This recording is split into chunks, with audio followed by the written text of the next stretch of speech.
অনুভৱটো মই কি ক'ম মই কান্দি আৰু মোৰ তত নাই কিয় মোৰ দুখ সুখটো যিমান আছিলে মানে মই ইমান মানে ভগৱানক মানে আশা কৰিছিলোঁ যে মই কষ্ট কৰা ফলটো যে মই পাইছোঁ যে তাৰ কাৰণে মই ধন্যবাদ যাম মানে সেই দিনটো মই জীৱনৰ কাৰণে চবতকৈ ডাঙৰ দিন মোৰ কাৰণে বহুত কষ্ট কৰি মই ওলাই আহিছোঁ আমাৰ গাঁৱত ফিল্ড নাই তেনেকৈ মই নিজৰ আপাৰ ঘৰত থাকি মই ফিল্ড অহা যোৱা কৰোঁ কষ্ট হৈছে বহুত অলপ আৱেগিক হোৱা আমি পৰিলক্ষিত হৈছে নিশ্চয়কৈ এয়া সুখৰ চকুলো আমি আগন্তুক সময়ত আমি আশা কৰিম তুমি এইদৰে আগুৱাই যোৱা আৰু মহিলা দলটোৰ কথা কি ক'বা এই মুহূৰ্তত মহিলা দলটোৰ ছাপোৰ্ট কেনেকুৱা আছিলে বাকী 9 গৰাকী খেলুৱৈ তোমাকে ধৰি মোৰ নিজৰ লাইফটো মই নেটবলত দি দিছোঁ আজি নেটবলত গোটেই লাইফটো দি আজি আমাৰ মৰমৰ ছাৰ বিৰজু ছাৰৰ কাৰণে আমি যে মেডেল পাবলৈ সক্ষম হ'লোঁ এইবাৰ যোনটো আপোনাৰ দিছে দায়িত্ব যোনটো আছাম অলিম্পিকে দায়িত্ব দিছে আমাৰ লক্ষ্য ছাৰ দায়িত্ব চিফ দ্য মিছন বা ডেপুটি চিফ দ্য মিছন সঁচাকৈ কিন্তু বহুত এক্সিলেণ্ট বুলি ক'ব লাগিব ডাবল এক্সিলেণ্টকৈ যদি ওপৰ শব্দ আছে যদি এইখিনি ইউজ কৰিব পাৰে কিয় অভিজিত দা চাওকচোন তেখেতে নিজে অল দ্য টাইম গ্ৰাউণ্ডত প্ৰেজেণ্ট আছিলে নট অনলি নেটবলৰ লগত মই নকওঁ অল দ্য ইভেণ্ট মোৰ ঘৰৰ পৰা মোৰ মা দেউতা বহুতখিনি কষ্ট কৰাই মোক পঠিয়াইছে গতিকে চাকৰিটো যদি হয় তেতিয়া মোৰ মা দেউতাৰ কাৰণে বহুতখিনি কিবা কিবি কৰাৰ এটা সপোন আছে সেইখিনি কৰিম মোৰ এটা আশা আছে যে মই যদি গভৰ্ণমেণ্ট চাকৰি পাওঁ নিশ্চয় তেনেহ'লে মোৰ পৰিয়ালটো অলপ ষ্ট্ৰং হ'ব মই আৰু অসম চৰকাৰক মই আৰু বেছি টাইম দিব পাৰিম সময় দিলে যিমান মই সময় দিম ইমান মোৰ চাওকচোন ল'ৰা ছোৱালী কাৰণে সুবিধা হ'ব পাৰফৰ্মেঞ্চ দিব পাৰিব এটা মোৰ আশা বা আপোনাৰ লগত জড়িত গগৈ স্পৰ্টছত যদি মেছেজে চৰকাৰলৈ যায় স্পৰ্টছ মিনিষ্টাৰলৈ যায় যে সেইখিনি যে আৰু মোক অলপ যদি সহায় কৰে নমস্কাৰ গগৈ স্পৰ্টছ শ্ৰেণীৰ প্ৰতিযোগী দৰ্শকক স্বাগতম জনাইছোঁ দৰ্শকসকলে ইতিমধ্যে গম পাইছে ৮৮ সংখ্যক ৰাষ্ট্ৰীয় ক্ৰীড়াত অসমে ৩৪টাকৈ পদক অৰ্জনেৰে অসমলৈ গৌৰৱ কঢ়িয়াই আনিলে কেইবাটাও ইভেণ্টে আৰু মোৰ লগত উপস্থিত আছে নেটবল খেলুৱৈসকল যিহেতু নেটবলত ব্ৰঞ্জ দখলেৰে ইতিহাস গঢ়িলে মহিলা দলটোৱে মোৰ লগত আছে ভিডিঅ'লি জাবানে দেখাব এটা সমগ্ৰ পৰিৱেশ যিহেতু ৮৮ সংখ্যক ৰাষ্ট্ৰীয় ক্ৰীড়া ১৪ তাৰিখে ১৪ ফেব্ৰুৱাৰীত উত্তৰাখণ্ডত সমাপ্ত হ'ল আৰু অসমে ৩৪টাকৈ পদক দখলেৰে অসমলৈ গৌৰৱ কঢ়িয়াই আনিলে আৰু অসমে নেটবলত মহিলা দলটোৱে ব্ৰঞ্জ দখলেৰে পোনপ্ৰথমবাৰৰ বাবে বাহিৰৰ ৰাষ্ট্ৰীয় ক্ৰীড়াত পদক অৰ্জন কৰিবলৈ গৌৰৱ অৰ্জন কৰিলে মই প্ৰথমতে আহিব বিচাৰিছোঁ বিজুৰাম ডাঙৰীয়া ওচৰলৈ অসম নেটবল সন্থাৰ সন্মানীয় সম্পাদক অভিনন্দন জ্ঞাপন কৰিছোঁ ডাঙৰীয়া যিহেতু আপোনালোকে বাহিৰত খেলা ৰাষ্ট্ৰীয় ক্ৰীড়াত পোনপ্ৰথমবাৰৰ কাৰণে ব্ৰঞ্জ দখলেৰে অসমক গৌৰৱান্বিত কৰিলে লগতে ইতিহাস ৰচনা কৰিলে ইয়াৰ গৌৰৱৰ ক্ষণ কি ক'ব এই মুহূৰ্তত প্ৰথমতে মই ধন্যবাদ জনাম আমাৰ অসম চৰকাৰ হেমন্ত বিশ্ব শৰ্মাক আৰু লগত আমাৰ স্পৰ্টছ মিনিষ্টাৰ ডাইৰেক্টৰ স্পৰ্টছত যিটো অফ দ্য ফাৰ্ষ্ট সিহঁতে ষ্টাৰ্টিং কৰিছিলে ফ্ৰণ্ট ৰেংকিং কেম্প য'ত সেই কেম্পটো আমাৰ বহুত সহযোগ কৰিছে প্লেয়াৰক য'ত আমাৰ তাতে ৰেগুলাৰ ট্ৰেইনিং আপোনাৰ 3 বেলা কেম্প আমি প্ৰেক্টিছ কৰিছোঁ সেই প্ৰেক্টিছত কিন্তু আমাৰ বহুতখিনি আমাৰ সহযোগ মানে হেল্প হৈছে আৰু ট্ৰেইনিং ছেশ্যন যোনটো আমি একগোটা টিম গেম হয় এইটো গমেই পাই টিম গেম হয় টিম গেমৰ কাৰণে কোচিং কেম্পটো বহুত দৰকাৰ হয় আমি ৰাইট টাইমত এৰাউণ্ড 20 দিনে আমি কেম্প এটা পাইছোঁ সেই কেম্প কৰি তাৰ বাহিৰেও কিন্তু আমি কিন্তু বহুত আগৰ পৰা তেনেকৈ যেতিয়া আমি খেলিব যাওঁ চিনিয়ৰ নেশ্যনেল আমি কেম্প কৰিয়ে যাওঁ চিলেকশ্যন প্ৰচেছটো আমি তেনেকৈ ট্ৰেইনিং কৰোঁ চিলেকশ্যন কৰি ক্ৰাইটেৰিয়া থাকে সেই চিলেকশ্যন যিটো ফিটনেছ থাকে তাৰপিছত আমি কোচিং কেম্প কৰোঁ 7 দিনীয়া থাকে যিখিনি আমাৰ মানে থাকে আৰু কেপাচিটি 7 দিনীয়া বা 10 দিন আমি কেম্প কৰোঁ সেই তেনেকৈ লাষ্ট 4 ইয়াৰ্ছৰ পৰা মোৰ মানে এটা প্লেনিং আছিলে মোৰ মাইণ্ডত যে আমি অসম দলটো আমি কি ধৰণে আমি কোৱালিফাই কৰিব লাগিব কি ধৰণে আমি ষ্টেণ্ডাৰ্ড ছেটআপ মাৰ্ক কৰিব লাগিব য'ত হাৰিয়ানাৰ লগত টক্কৰ দিব পাৰোঁ বা পাঞ্জাৱৰ লগত বা তেলেংগানা হওক যিখিনি বেলেগ ৰাজ্যত যিখিনি আমি কেইটামান চাব আমি এই যে ট্ৰেইনিং ছেশ্যনটো যে আমি প্ৰেক্টিছ কৰোঁ আমাৰ নৰ্থ ইষ্টত যদি চাই যে আমাৰ হাইটৰ কাৰণে মাৰ খাওঁ তো আমি কি ধৰণৰ পলিচি দি আমি তেনেকৈ সেই গেমটো আমি আগবঢ়াই লৈ যাম তেনেকৈ স্পীড কৰ্ডিনেশ্যন ছেডাকশ্যন আৰু জাম্পিং এবিলিটি এইবিলাক তেনেকৈ ট্ৰেইনিং দি সিহঁতৰ অলপ বিল্ড আপ কৰিছোঁ আৰু মই বহুত কষ্ট কৰিছোঁ সেই টিমটো মানে পদকটো আনিবৰ কাৰণে বহুত কষ্ট কৰিছোঁ মই ভগৱানকো ধন্যবাদ জনাম যে ঈশ্বৰ আমাৰ লগত আছিলে আৰু প্ৰথমতে আমাৰ আছাম অলিম্পিক যোনটো আমাৰ জেনেৰেল ছেক্ৰেটাৰী লক্ষ্য দা তেখেতে আমাৰ ফুল গাইডেঞ্চ ছাপৰ্টত আছে এতিয়া তেখেতৰ লগত পৰামৰ্শ সদায় কৰি থাকোঁ ট্ৰেইনিং ছেশ্যনে হওক বা কি অফিচিয়েল ৱৰ্কে হওক তো তেনেকৈ মই সকলোৰ কাৰণে ধন্যবাদ জনাম আমাৰ প্লেয়াৰো তেনেকৈ বহুত কষ্ট কৰিছে প্লেয়াৰৰ ৰেগুলাৰ তেনেকৈ যিবোৰ তেনেকৈ ডিষ্ট্ৰিক্টত প্ৰত্যেকটা ডিষ্ট্ৰিক্টত ছেক্ৰেটাৰীক মই ধন্যবাদ জনাম সিহঁতক নিজৰ তাতেও ডিষ্ট্ৰিক্টতে প্ৰেক্টিছ কৰি আছিলে আৰু যিখিনি সহযোগ পাইছোঁ আৰু আমাৰ চৰকাৰৰ পৰা সেইখিনিতো ধন্যবাদ জনাম যেনেকৈ যোনটো ট্ৰেভেলিং যোনটো দিছে আপোনাৰ একমডেশ্যন হওক ট্ৰেইনিং ছেশ্যনত যোনটো আমাৰ বাই ফ্লাইটত যোনটো লৈ আহিছে তো তাৰ কাৰণে ধন্যবাদ জনাম তাৰমানে বহুত আমাৰ এনাৰ্জি ছেভ হৈ যায় আমাৰ কষ্টখিনি বহুত কমি যায় নহ'লে ট্ৰেইন জাৰ্ণি কৰিলে আপুনি গমেই পায় 3 দিনীয়া 4 দিনীয়া জাৰ্ণি কৰি বডি পূৰা এডজাষ্ট হৈ যায় হয় সেইখিনি আমাৰ কাৰণে ছেফ হ'ল আৰু জানাত গৈছে যে বহুত ষ্টেটে তেনেকৈ ট্ৰেইনত আহিছে সেই তাৰ কাৰণে মই ধন্যবাদ জনাইছোঁ চৰকাৰক যেহেতু অসমলৈ নেটবলটো অহাৰ প্ৰায় 24 বছৰ হ'ল, গতিকে এই 24 বছৰত কিন্তু অসমে কেতিয়াও ৰাষ্ট্ৰীয় ক্ৰীড়াত কোৱালিফাই কৰা নাছিলে, কিন্তু যেতিয়া হোম ষ্টেটত আমাৰ আয়োজন কৰিছে 2007 চনত অসমে পোনপ্ৰথমবাৰৰ বাবে খেলিছিলে আৰু পুৰুষ দলে মেডেল পাবলৈ সক্ষম হৈছে। গতিকে যোগ্যতা যে আহৰণ কৰা নাছিলে, আপুনি ইতিমধ্যে উল্লেখ কৰিছে বহুখিনি কষ্ট স্বীকাৰ কৰিছে, গতিকে যোগ্যতা আহৰণ কৰিবৰ কাৰণে আপুনি কেনেকুৱা ধৰণৰ মানে প্ৰস্তুতি কৰিছিলে? মই সেইখিনিয়ে কৈছোঁ যে ধৰকচোন 2007 যোনটো হয় যে হোম ষ্টেট যোনটো কোৱালিফাই কৰিছে, সেইটো ডেফিনেটলি ধৰকচোন সিহঁতৰ কষ্ট কৰিয়ে মেডেলটো লৈছে। মেডেলটো তেনেকুৱা নহয় যে কষ্ট নকৰাকৈ মেডেল নাপায়, কিন্তু মাষ্টাৰ প্লেন যে কৈছে যে মাষ্টাৰ প্লেন যে হয়তো মোৰ আগত যিবোৰ তেনেকৈ আছিলে জেনেৰেল ছেক্ৰেটাৰী, সিহঁতৰ হয়তো তেনেকৈ মাষ্টাৰ প্লেনটো কৰা নাই বা কোৱালিফাইৰ কাৰণে আমাক কি ধৰণৰ কষ্ট কৰিব লাগিব। তো ধৰকচোন মই ইয়াত অহা তেনেকৈ 2019 পৰা যেতিয়া মই ইয়াতে আহিছোঁ, আৰু ধৰকচোন যেতিয়া মই দেখা পালোঁ ল'ৰা ছোৱালী বা ডিষ্ট্ৰিক্টত তেনেকৈ প্ৰত্যেকটা ডিষ্ট্ৰিক্টত তেনেকৈ কি ধৰণৰ ট্ৰেইনিং ছেশ্যন কৰি আছে ধৰকচোন, আৰু ট্ৰেইনিং ছেশ্যন কৰাৰ পিছত কি ধৰণৰ এটা ৰুট মেপ এটা বনাব লাগে, ট্ৰেইনিং শ্বেডিউল থাকে, তেনেকৈ গাইডেঞ্চ কৰিছোঁ। তেনেকৈ ধৰকচোন ইণ্টাৰ ক্লাবে হওক, ইণ্টাৰ ডিষ্ট্ৰিক্ট হওক, ৰেগুলাৰ হ'ব লাগে, অল দ্য টুৰ্ণামেণ্ট পাৰ্টিচিপেট কৰিব লাগে। যিমান আপুনি খেলি যাব ইমান ধৰণৰ আপোনাৰ এক্সপিৰিয়েঞ্চ হ'ব। মই জানাত ধৰকচোন 2012 পৰা মোৰ যোনটো আগত আছিলে 2012 পৰা সম্ভৱ 2019লৈকে নেকি কোনো ধৰণৰ তেনেকৈ নেশ্যনেল পাৰ্টিচিপেট নাই, কোনো ধৰণৰ নেশ্যনেল পাৰ্টিচিপেট নাই। যেতিয়া মই আহিছোঁ মোৰ নেতৃত্বত আপোনাৰ ৰেগুলাৰ আমাৰ senior national, junior national regular আমাৰ তেনেকৈ প্ৰেক্টিছ কৰি আছে। আপুনি লাষ্ট ডিচেম্বৰ 2024 ডিচেম্বৰত আমাৰ ছাব জুনিয়ৰত আমি চিলভাৰ পাই আহিছোঁ। তাৰ আগত আমি আপোনাৰ ফাৰ্ষ্ট 5 যোনটো অমেন্সত হৈছিলে দিল্লীত 2024 চনত, তাতে আমি ব্ৰঞ্জ পাইছোঁ। তাৰ আগত আমি তেনেকৈ আমাৰ ইণ্টাৰ জ'নেল টুৰ্ণামেণ্টত 2019 চনত তাতো আমি মেডেল পদক লৈ আহিছোঁ তেনেকৈ এজ এ ব্ৰঞ্জ। তো এই ধৰণৰ আমাৰ পাৰফৰ্মেঞ্চ নাই বুলি নহয়, পাৰফৰ্মেঞ্চ আছে। আমাৰ এই ৰিচেণ্টলি লাষ্ট 2 ইয়াৰ্ছ স্কুল গেমছত যোনটো স্কুল গেম ফেডাৰেশ্যন SGFI, তাতো আমাৰ মেডেলৰ পদক এটা ৰৈ গৈছে। আমাৰ 4th অল অভাৰ পজিশ্যন যিটো আছিলে, আমাৰ 4th পজিশ্যন আছিলে অল অভাৰ ইণ্ডিয়াত। তেনেকৈ ল'ৰা টিমত তেনেকৈ আমাৰ ছেমি ফাইনেল খেলিছে বা কোৱাৰ্টাৰ ফাইনেল খেলিছে। তেনেকৈ আমি প্ৰথম কৈছোঁ বেছ, আমি যদি বেছটো যদি ধৰোঁ, আমি ছাব জুনিয়ৰৰ পৰা যদি আমি ধৰোঁ ছাব জুনিয়ৰ জুনিয়ৰ, তেতিয়া আমি চিনিয়ৰটো পাম। হয়তো আগৰকেইটা তেনেকৈ প্লেনিং কৰা, সেই তেনেকৈ মই জুনিয়ৰ ধৰি তেনেকৈ ছাব জুনিয়ৰৰ পৰা জুনিয়ৰ লৈ আহিলোঁ, জুনিয়ৰৰ পৰা ছিনিয়ৰ লৈ আহিলোঁ। সেই তেনেকৈ প্ৰচেছত তেনেকৈ আজি সেই ৰিজাল্টটো দিছে। তেনেকৈ যিহেতু আজি 3গৰাকী খেলুৱৈ আছে, মহিলাৰ ধৰি লওক ব্ৰঞ্জ মেডেল পদক জইন কৰা খেলুৱৈসকল, কিন্তু বাকীসকল খেলুৱৈ হয়তো ঘৰলৈ গ'ল, গতিকে তেখেতসকলৰো যদি আমাৰ নামকেইটা কৈ দিয়ে। ছাৰ ইয়াতে আমাৰ টোটেল আছিল আমাৰ 10জনী ছোৱালী। আমাৰ প্ৰথম আছে কেপ্টেইন আছে ললিতা ডেকা, যি মোৰ সন্মুখত আছে আপোনাৰ ললিতা ডেকা, আৰু দুজনী যোনটো ইয়াত প্ৰেজেণ্ট আছে আপোনাৰ হৰিপ্ৰিয়া শিৱসাগৰ ডিষ্ট্ৰিক্টৰ, এইটো আছে আপোনাৰ প্ৰেৰণা গগৈ শিৱসাগৰ ডিষ্ট্ৰিক্টৰ। তাৰপৰা তামোলপুৰ ডিষ্ট্ৰিক্টৰ আছিলে যেনে গণেশী বড়ো আছে, মাইদাং আছিলে মাইদাং বসুমতাৰী, সোনিয়া আছে সোনিয়া বড়ো আছে, তাৰ লগত আপোনাৰ এই হৰমিলা বড়ো আছিলে, আপোনাৰ আপাৰ আছামৰ আছিলে অংকিতা, ডিব্ৰুগড়ৰ ছোৱালী অংকিতা চেতিয়া আছিলে। তেনেকৈ আমাৰ আৰু চৰাইদেউ ডিষ্ট্ৰিক্টৰ আছিলে এই বনশ্ৰী কোঁৱৰ, তেনেকৈ হীৰা আছিলে বাক্সা ডিষ্ট্ৰিক্টৰ হীৰা ডেকা, হীৰামণি ডেকা। লীগ মেচত খুব সুন্দৰ প্ৰদৰ্শন কৰিছিলে, গতিকে লীগ মেচত কেইবাখনো আপুনি ষ্টেটক আপোনালোকে মানে পৰাস্ত কৰিছিলে, অলপ যদি কৈ দিয়ে সেই অভিজ্ঞতাটোৰ কথা। লীগ মেচটো কিন্তু সঁচাকৈ আমাৰ পল বি আছিলে, য'ত আপোনাৰ আসাম, হাৰিয়ানা, আসাম, পাঞ্জাৱ আৰু আপোনাৰ দিল্লী আৰু কৰ্ণাটকা আছিলে। তো আমাৰ প্ৰথম মেচটো হৈছিলে আমাৰ পাঞ্জাৱৰ লগত, য'ত আমি পাঞ্জাৱৰ লগত আমি সিহঁতক আমাৰ জয় হৈছিলে। আমাৰ পাঞ্জাৱৰ 18, অসমৰ 26 আছিলে। তাৰপাছত আমি কৰ্ণাটকা প্ৰস্তাৱ কৰিলোঁ, কৰ্ণাটকা আছিলে আপোনাৰ 16 আৰু অসমৰ 26। কিন্তু লাষ্ট মেচ যোনটো আমাৰ পলৰ দিল্লীৰ লগত যোনটো আছিলে, এইটো আমাৰ অলপ ডিচাইডিং মেচ আছিলে। ধৰকচোন যদি আমি পল টপ হ'ব লাগে, যদি আমি পল টপ হওঁ তো আমি ছেকেণ্ড পলৰ যোনটো হয় পলে আমি বি লগত খেলিব লাগিব, আৰু নহ'লে যদি আমি হাৰি যাওঁ তেতিয়াহ'লে আমি হাৰিয়ানাৰ লগত খেলিব, য'ত হাৰিয়ানা বহুত ষ্ট্ৰং টিম হয়। কিন্তু হ'লেও কিন্তু আমি সেইবিলাক চিন্তা আমি কৰা নাই, আমি নিজৰ বেষ্টটো দিয়ক, ল'ৰা ছোৱালী সেইটো কৈছোঁ নিজৰ লেভেল বেষ্টটো দিয়ক। তাৰপৰা আমি ইমান ক্ল'জ ফাইট আছে, আপোনাৰ অসম হ'ল 30 আৰু দিল্লী হ'ল 29, লাষ্ট 3 ছেকেণ্ডত আমাৰটো স্ক'ৰটো এটা কৰাৰ কাৰণে আমি জয় হ'লোঁ। আৰু ছেমি ফাইনেলৰ মেচৰ কথা কি ক'ব, যিহেতু আপোনালোকে তেলেংগানাৰ লগত খেলিছিলে, ছেমি ফাইনেলৰ মেচখন তীব্ৰ উত্তেজনাপূৰ্ণ আছিলে, সেইখনো আপোনালোকে ভাল খেলিছিলে। হয়, তেলেংগানাৰ লগতো বহুত আমাৰ তাত ভগৱান আমি চেষ্টা কৰিছিলোঁ যে আমি চিলভাৰ নহয় আমি ব্ৰঞ্জ গ'ল্ড আমি আশা কৰিছিলোঁ, যে যেনেকৈ ব্ৰঞ্জত আশা কৰা নাছিলোঁ, যে আমি এটলিষ্ট মানে গ'ল্ড বা চিলভাৰ যদি আমি আনিব পাৰোঁ তাৰ কাৰণে অসমৰ কাৰণে এটা গৌৰৱৰ কথা। কিন্তু আমাৰ ল'ৰা ছোৱালী ইমানেই ভাল খেলিছে ছোৱালীকেইটা, থাৰ্ড কোৱাৰ্টাৰলৈকে আপোনাৰ যোনটো চাৰিটা কোৱাৰ্টাৰ হয় 6 মিনিটকৈ, থাৰ্ড কোৱাৰ্টাৰলৈকে সমান আপুনি ক'ব নোৱাৰে কোনে জিতিব। মানে হয় অসম একবাৰ বাঢ়ি যায়, এখন তেলেংগানা বাঢ়ি যায়, কিন্তু লাষ্ট কোৱাৰ্টাৰ যোনটো ফাইনেল মেচ, যোনটো লাষ্ট 2 মিনিটৰ যোনটো পাৱাৰ প্লে হয়, য'ত স্ক'ৰিংটো ডাবল হৈ যায় আপোনাৰ, তো সেই পইণ্টত তেনেকৈ তেলেংগানা হৈ গ'ল আপোনাৰ 29 লাষ্টত, অসমটো হ'ল 24।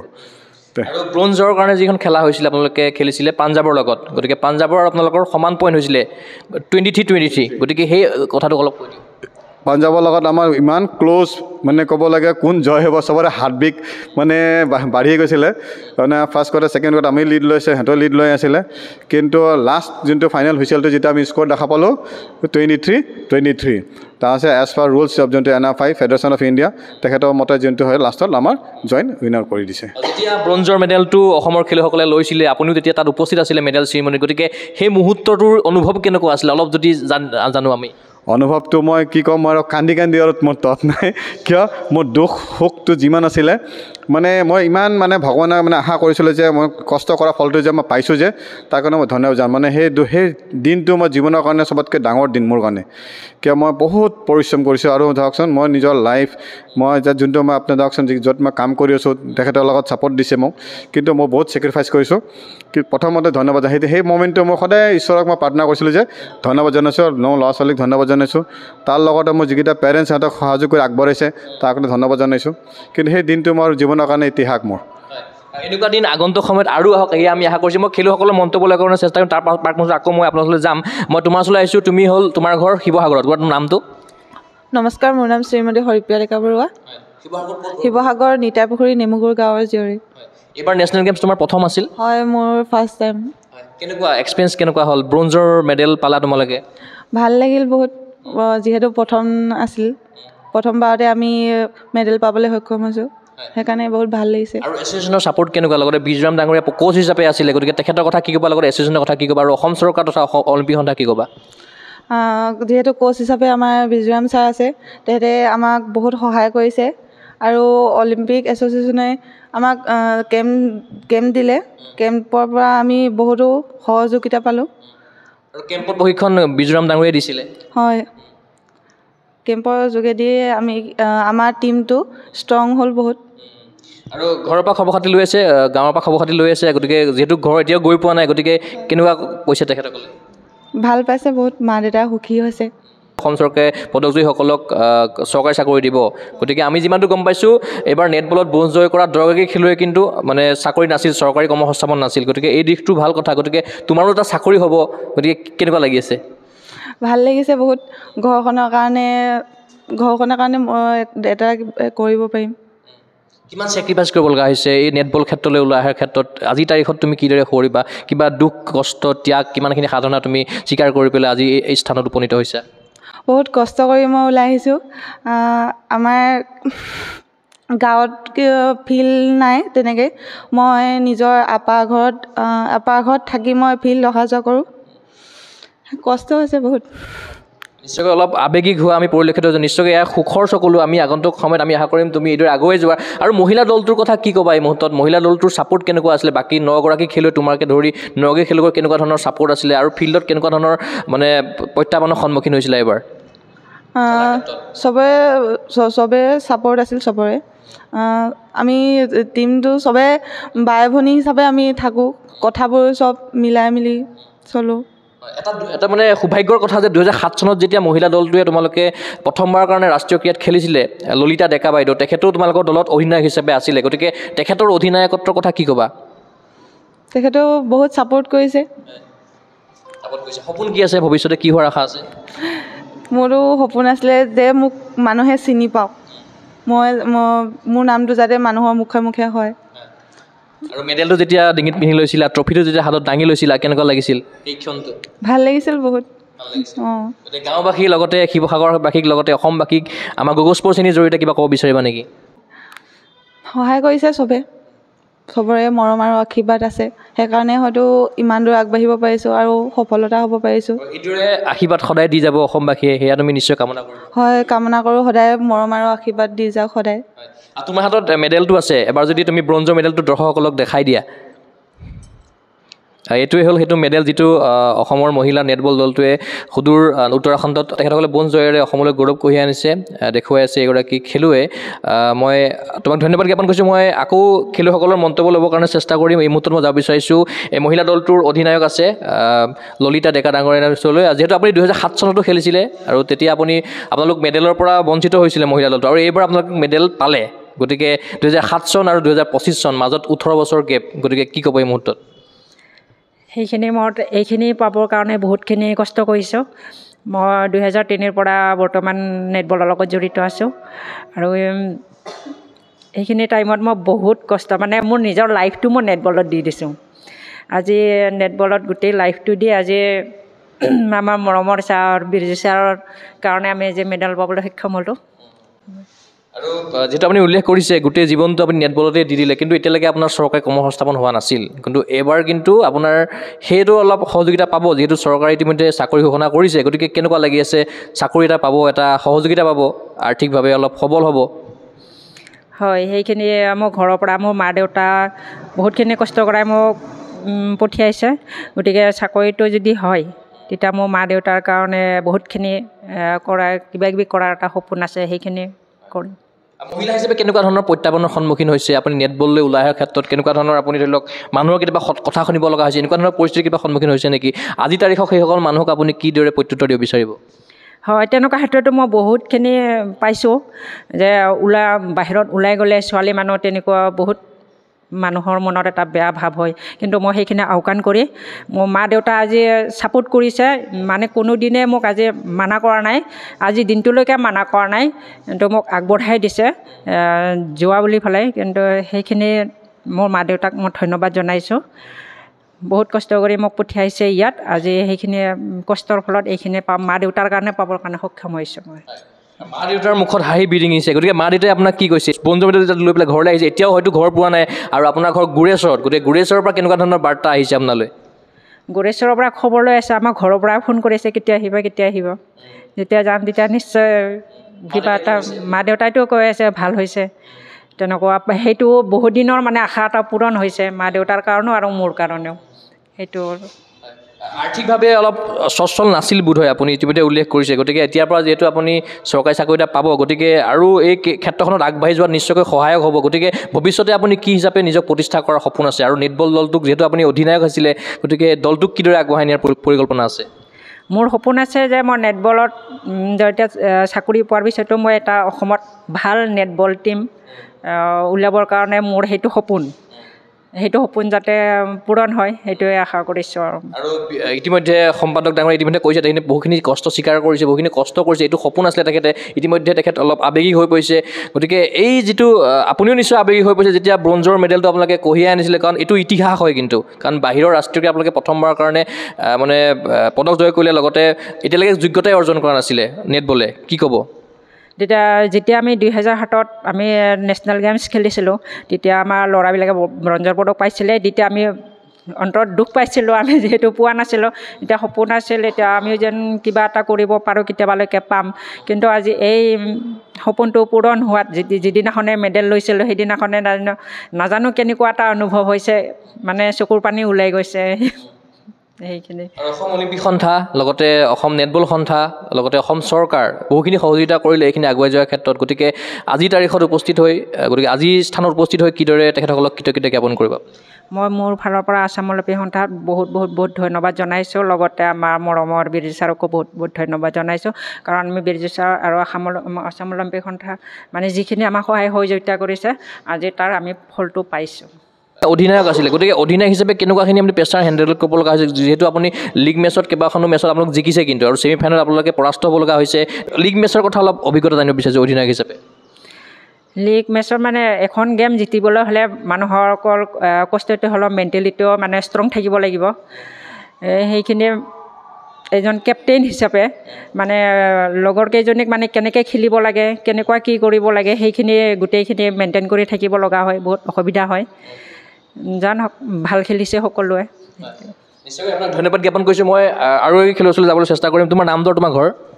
নমস্কাৰ মোৰ নাম শ্ৰীমতী প্ৰেৰণা গগৈ মই শিৱসাগৰ জিলাৰ ডিমৌ নিতাই পুখুৰী বকপাৰা গাঁৱৰ জীয়ৰী পোন প্ৰথমবাৰৰ কাৰণে তুমি হয়তো বোধহয় ৰাষ্ট্ৰীয় ক্ৰীড়াত অংশগ্ৰহণ কৰিছা গতিকে কেনেকুৱা লাগিলে এবাৰ এক্সপিৰিয়েঞ্চ কেনেকুৱা ভাল লাগিলে বহুত ভাল লাগিলে আৰু ভবা নাছিলোঁ এনেকৈ কেতিয়াবা নেশ্যনেল গেমছত খেলিবলৈ চান্স পাম বুলি আৰু এইবাৰ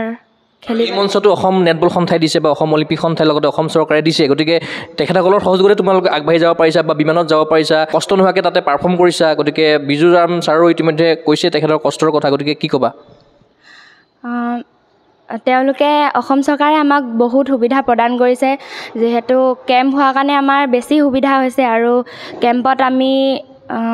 3 টাইম প্ৰেক্টিছ কৰিছোঁ, আৰু সেই 3 টাইম প্ৰেক্টিছ কৰোঁতে তেওঁলোকে আমাক খোৱা বোৱাৰ পৰা আদি কৰি সকলো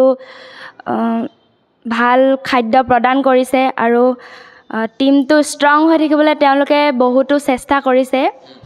আৰু তেওঁলোকে অহা যোৱাৰ লগতে আমাক ড্ৰেছ পোছাক সকলোবোৰ তেওঁলোকে আমাক সহায় কৰিছে। আৰু সেইবাবে আজি আমি ইমানটো ঠাইত আমি উপস্থিত হ'বলৈ সক্ষম হৈছোঁ। তাৰ বাবে আমি তেওঁলোকক অশেষ ধন্যবাদ জ্ঞাপন কৰিছোঁ। আৰু আমাৰ লগত সকলো অসমবাসী ৰাইজৰ আশীৰ্বাদ আৰু মৰম আছে, সেইকাৰণে আজি আমি হয়তো ব্ৰঞ্জ মেডেল পাবলৈ সক্ষম হৈছোঁ। সকলোৱে সপোন থাকে সোণ দখল কৰা, গতিকে ছেমি ফাইনেলত যেতিয়া পৰাস্ত হৈছিলা তোমালোক তেলেংগানাৰ বিৰুদ্ধে, গতিকে কিবা দুখ লাগিছিল নেকি মনত? লাগিছিল, তেতিয়া মানে বহুত ভয় লাগি আছিল, মানে কি হ'ব কি নহ'ব তেনেকুৱাত আছিলোঁ। আৰু মানে তেনেকৈ হাৰি যাম বুলি ভবা নাছিলোঁ। তাৰপিছত হ'লেও আমি মানে মনত দুখ কৰা নাই যে আমাৰ আৰু এখন গেম আছে, তাৰ কাৰণে আমাৰ সকলোৱে প্ৰস্তুতি চলাইছিলে সেইখন জিকিবলৈ কাৰণে। নিশ্চয়কৈ তোমাক মই ধন্যবাদ জ্ঞাপন কৰিছোঁ। পুনৰ ভিডিঅ'লৈ যাবলৈ দেখাব, এবাৰ যদি দেখাই দিয়া তোমাৰ মেডেলটো, এইটোৱে হ'ল সেইটো মেডেল, যিটো মেডেল ব্ৰঞ্জৰ মেডেল অসমৰ খেলুৱৈসকলে গৈ উত্তৰাখণ্ডত অৰ্জন কৰিলে নেটবল ইভেণ্টত মহিলা দলটোৱে। এতিয়া নিশ্চয়কৈ ইতিহাস সৃষ্টি কৰিছে। মই আৰু খেলুৱৈৰ ওচৰলৈ যাবলৈ চেষ্টা কৰিছোঁ। তোমাৰ নামটো আৰু তোমাৰ ঘৰ? নমস্কাৰ, মোৰ নাম শ্ৰী হীৰামণি ডেকা। মই তামোলপুৰ জিলাৰ গুৰেশ্বৰ ৰংমহলৰ ছোৱালী। কেতিয়াবা জড়িত হৈ আছে আপুনি? 2012। আৰু ইয়াৰ প্ৰথম ৰাষ্ট্ৰীয় ক্ৰীড়া, গতিকে প্ৰথম ৰাষ্ট্ৰীয় ক্ৰীড়াতে গৈ পেলাই ব্ৰঞ্জ দখল কৰাটো ইমান সহজ নহয়, গতিকে কি ক'ব এই মুহূৰ্তত? বহুত ভাল লাগিছে আজি। এটা সপোন পূৰণ হ'ল সকলোৰে। কিমান কষ্ট স্বীকাৰ কৰিব লগা হৈছে নেটবলত এইটো ব্ৰঞ্জ মানে অৰ্জনৰ ক্ষেত্ৰত? কষ্টটো বহুতখিনি হৈছে, কিবা এটা পাবৰ কাৰণে কষ্টটো কৰিবই লাগিব, তো ভালেই লাগিছে। আৰু এবাৰ 10গৰাকী খেলুৱৈ একেলগে নেটবলৰ চৰকাৰী চাকৰি পাব, ইতিমধ্যে ঘোষণা কৰিছে চৰকাৰী চাকৰি, গতিকে 2 বছৰৰ পৰা দি আছে চৰকাৰে। গতিকে আপুনিও হয়তো চৰকাৰী কৰ্মচাৰী নাছিলে আপোনাৰ, গতিকে এইবাৰ পাব, গতিকে কি ক'ব, কেনেকুৱা লাগি আছে? ভাল লাগি আছে। মোৰ মা দেউতাও বহুত সুখী এই খবৰটো পাই কেনে। আৰু নিজকে কি হিচাপে প্ৰতিষ্ঠা কৰিবলৈ মন আছে আপোনাৰ নেটবলৰ জৰিয়তে? ভাল খেলুৱৈ হয়। আৰু মহিলা দলটোক কি পৰ্যায়ত চাবলৈ ইচ্ছা আছে? সৰ্বোচ্চ শিখৰত চাবলৈ মন নিশ্চয় থাকিব, গতিকে কিদৰে আগুৱাই যাম বুলি ভাবিছে? বিচাৰোঁ আমাৰ অসমৰ পৰা ইণ্ডিয়া টীমত খেলক, এইটো এটা ভাল এটা টীম হৈ কেনে। আৰু অসম নেটবল সন্থা, অসম অলিম্পিক সন্থা, চৰকাৰক কিদৰে আজি তাৰিখত কৃতজ্ঞতা জ্ঞাপন কৰিব? তেওঁলোকক বহুত বহুত ধন্যবাদ, আমাক ইমানখিনি আগুৱাই দিয়াৰ বাবে, ইমানখিনি সুবিধা দিয়াৰ বাবে।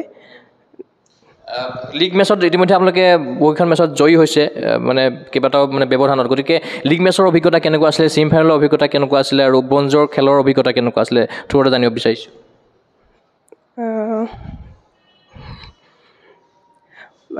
মানে লীগ মেচটো আমি জিকি আছিলোঁ। যেতিয়া মানে আমি এটা মেচ হাৰিলোঁ ন, তেতিয়া মানে আমাৰ অলপ মানে বেয়া লাগি আছিলে যে আমি আশা কৰিছোঁ চিলভাৰটো আশা কৰি আছিলোঁ, বাট যেতিয়া সেইটো বেয়া হ'ল, তাৰপিছত আমি ব্ৰঞ্জৰ কাৰণে সকলোৱে মেণ্টেলি মানে প্ৰিপেয়াৰ হৈ কেনে খেলিলোঁ। তোমাক ধন্যবাদ জ্ঞাপন কৰিছোঁ। মই এবাৰ ভিডিঅ'লৈ যাবলৈ পুনৰবাৰ দেখাবৰ কাৰণে অনুৰোধ জনাম, যিহেতু তেখেতসকলে উত্তৰাখণ্ডৰ পৰা আহি পেলাই কালিৰ দিনটোত আহি অসমত ভৰি দিছে, বৰ্তমান সময়ত আহি পেলাই আমাৰ সৈতে উপস্থিত আছে। বৰ্তমান সময়ত দেখা পাইছে তেখেতসকলৰ ডিঙিত মেডেলটো লৈ আছে, আৰু তেখেতসকলে আমাৰ সন্মুখত তেখেতসকলৰ মনৰ ভাৱ প্ৰকাশ কৰিছে। মই আকৌ পুনৰবাৰ অসম নেটবল সন্থাৰ সন্মানীয় সম্পাদক বিজুৰাম ডাঙৰীয়াৰ ওচৰলৈ আহিবলৈ চেষ্টা কৰিছোঁ। আপোনালোকৰ পুৰুষ দলটোও গৈছিলে, গতিকে পুৰুষ দলটো ইতিমধ্যে ভাল প্ৰদৰ্শন কৰিছে, তথাপিতো পদকৰ পৰা বঞ্চিত হ'ল। তথাপিও তেখেতসকলে হতাশা হ'ব নালাগে, গতিকে আপুনি আমাৰ গগৌ স্পৰ্টছ চেনেলৰ জৰিয়তে কিবা ক'ব বিচাৰিব নেকি পুৰুষ দলটোৰ বিষয়ে? প্ৰথমে গগৈ স্পৰ্টছ মই ধন্যবাদ জনাম। ইয়াতে চাওক, ইয়াতে পুৰুষ দলটো মানে যিটো পুৰুষ দল বুলি নহয়, এতিয়া আপোনাৰ মিক্স হয় বোলা, মিক্স হয়তো, যিটো আমি 2টা কেটেগৰীত আমি কোৱালিফাই কৰিছিলোঁ। এটা ফাৰ্ষ্ট 5, য'ত 10জনী ছোৱালী খেলে, আৰু প্লেয়িং 5 থাকে, ছাবষ্টিটিউট আপোনাৰ 5 থাকে। আৰু যোনটো মিক্স নেটবল হয়, এইটো আপোনাৰ 6টা ল'ৰা আৰু 6টা ছোৱালী থাকে, কিন্তু এটা প্লেয়িং থাকে আপোনাৰ 4জনী ছোৱালী, 3জনী ল'ৰা। প্লেয়িং 7 থাকে কিন্তু সিহঁতৰ কিন্তু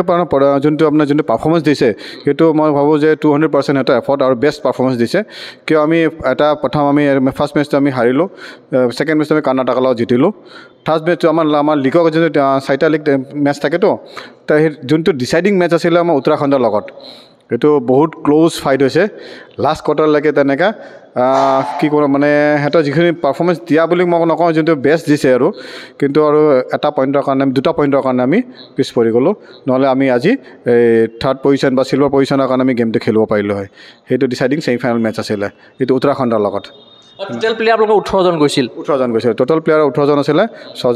6টা ল'ৰা আৰু 12জনী ছোৱালী আৰু লগত আমাৰ ছাপৰ্টিং ষ্টাফ আছিলে 4টা আছিলে তাৰ ভাগত মই আছিলোঁ বিজুৰাম আপোনাৰ পিকলু আছে ৰাতুলি মহন্ত আছে পূৰ্বজ্যোতি হেণ্ডিক আছিলে তেখেতক সকলো ছাপৰ্ট আছে আৰু এইবাৰ একেলগে 10গৰাকী খেলুৱৈ মানে আপোনালোকৰ মহিলা খেলুৱৈয়ে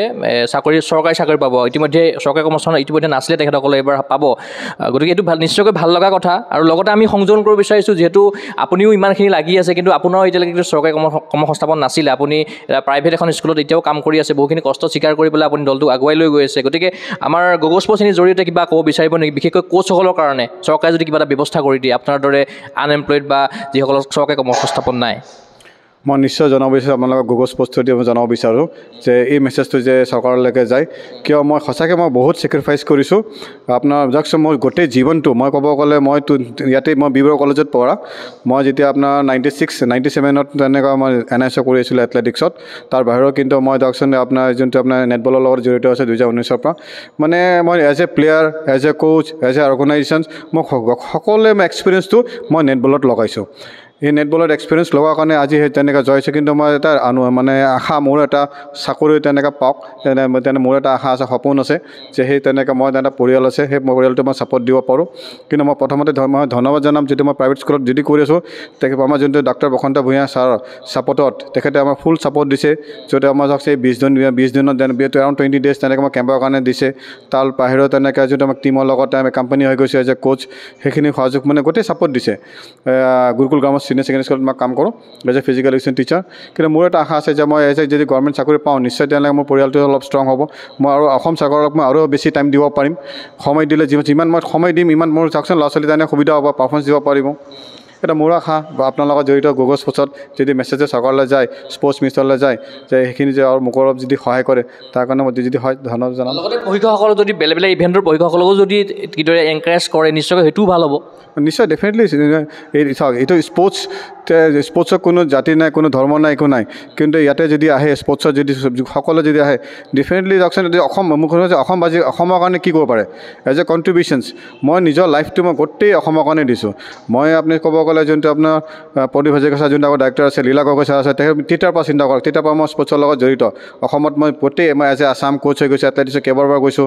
নট অনলি চুইমিঙত তেনেকৈ টেকনিকেল অফিচাৰ কৈছোঁ মানে মই গোটেই জীৱনটো মই স্পৰ্টছতে দিছোঁ কিন্তু মোৰ এটা আশা সপোন গগৈ স্পৰ্টছ থ্ৰুদি যে আমাৰ চৰকাৰে অলপ চকু দিলে ভাল পাওঁ মানে নিশ্চয়কৈ আপোনাৰ সেই আহ্বান নিশ্চয়কৈ অসম চৰকাৰে শুনিব সেই আমি আশা কৰিছোঁ লগতে সুধিব বিচাৰিছোঁ এইবাৰ অসম দলৰ চিফ দ্য মিছন হিচাপে গৈছিলে ভাৰতীয় ভলীবল দলৰ প্ৰাক্তন অধিনায়ক অভিজিত ভট্টাচাৰ্য লগতে অসম অলিম্পিক সন্থাৰ বিষয়ববীয়াসকলো আছিলে লগতে আপুনিও যিহেতু অসম অলিম্পিক সন্থাৰ এগৰাকী বিষয়ববীয়া কাৰ্যনিৰ্বাহক সদস্য হিচাপে আছে গতিকে অসম অলিম্পিক সন্থা লগতে চিফ দ্য মিছন অভিজিত ভট্টাচাৰ্যৰ তেখেতৰ নেতৃত্ব কেনেকুৱা পালে এইবাৰ কি ক'ব